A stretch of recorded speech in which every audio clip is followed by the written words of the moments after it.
Hello everyone, this is Brain Bloom Studio.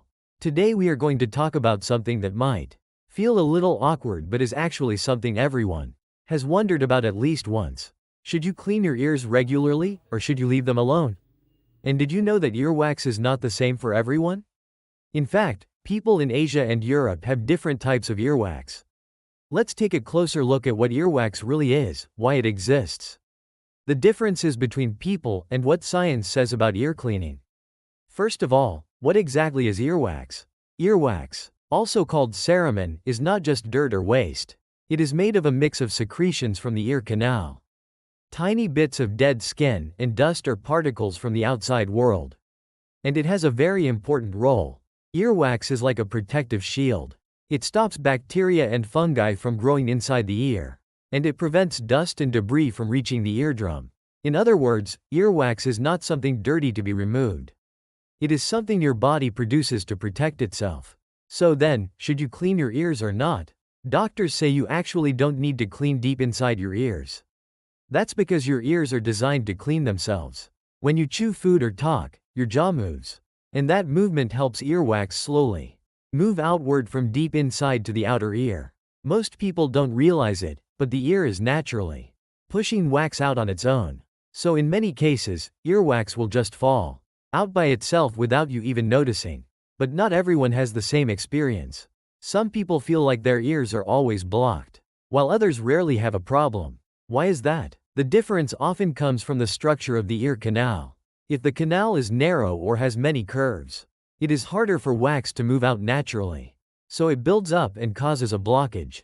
People who wear hearing aids also experience more earwax buildup, because the device blocks the natural path for earwax to escape.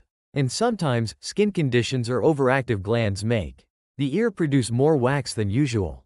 To make things worse, when people use cotton swabs, they often push wax deeper instead of removing it, which leads to even more blockage. Now here's something really fascinating. The type of earwax you have, whether it is dry and flaky or wet and sticky, is determined by genetics. Scientists have discovered that a gene called ABCC11 controls the type of earwax you produce.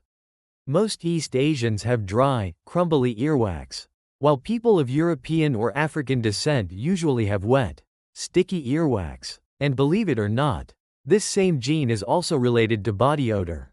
People with wet earwax often have stronger underarm odor, while people with dry earwax tend to have little or no odor. Isn't it amazing that something as small as earwax can tell us so much about our genes? So to summarize, whether your earwax is wet or dry is mostly genetic. But whether it clears out naturally or gets stuck depends more on the shape of your ears and your habits. That's why some people never worry about earwax, while others struggle with blockages again and again. This brings us to another question.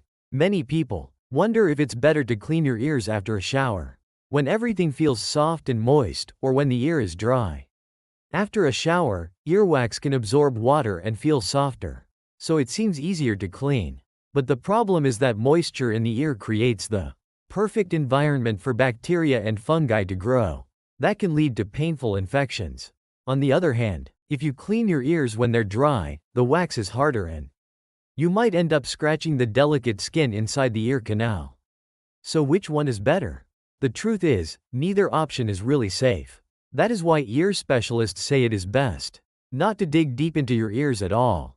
If you really feel like you must do something, the safest way is to gently wipe the outer ear with a cloth after a shower. Never push cotton swabs deep inside, and never use sharp objects.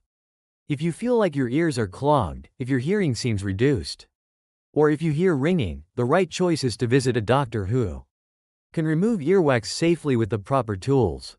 So in the end, the healthiest choice is to leave your ears alone. Earwax is not trash, it is your body's natural defense system. And trying to remove it too often does more harm than good. Think of earwax as a little shield your body produces just for you. The next time you feel tempted to dig in your ears, remember that your ears are already taking care of themselves. Today we learned about whether we should clean our ears, the real role of earwax, the genetic differences between people, and the safest way to keep our ears healthy.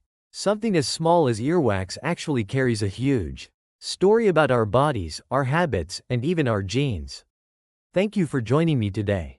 If you found this video helpful, don't forget to like and subscribe for more everyday knowledge that answers your hidden questions. This has been Brain Bloom Studio.